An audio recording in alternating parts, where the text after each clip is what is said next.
I've been reading The Story of Bee, which is by the author of Ishmael and Daniel Quinn. And it's a book kind of like Celestine Prophecy or other books of that ilk, Illusions, which are books that are they're narratives, they're fictional stories, but they serve the purpose of sharing philosophical or spiritual ideas, but it's just wrapped in a fictional story. And one of the ideas that the story of Bee keeps coming to is questioning what we perceive to be the nature of humanity.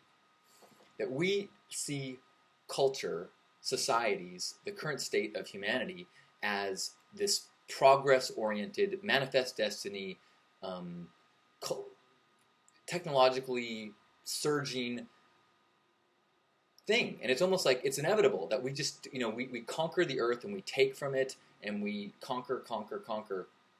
He calls it the taker culture.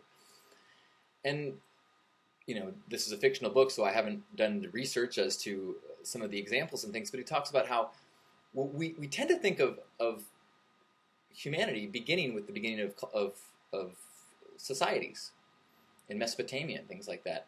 And he's saying, well, actually humans in their current form existed for tens of thousands of years before that, before they started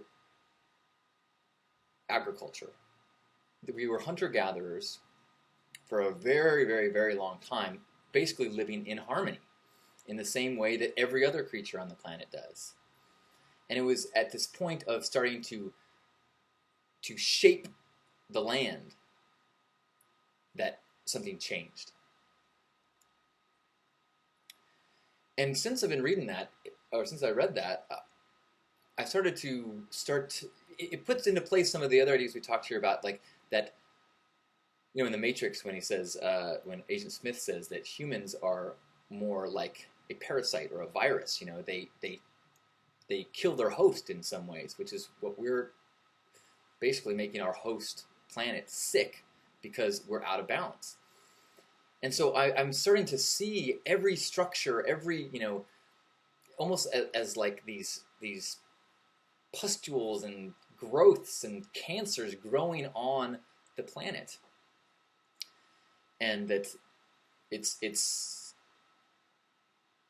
now, am I are my feelings strong enough and such that I'm willing to go, run out into the woods and live in harmony? No, I'm not even sure. I mean, the way that we've dominated our society, you can't even do that by choice. You can't say, I'm going to live in a tent and live off the land. I mean, they'll lock you up. That's called homelessness, and it's against the law. But it's an interesting concept because the more I was thinking about it, the more I'm like, well, as I progress on my spiritual path, how many of the things that I derive joy from are a result of progress? Now, I do enjoy creative expression. I enjoy the tools that I use for creative expression, technology being a big part of that.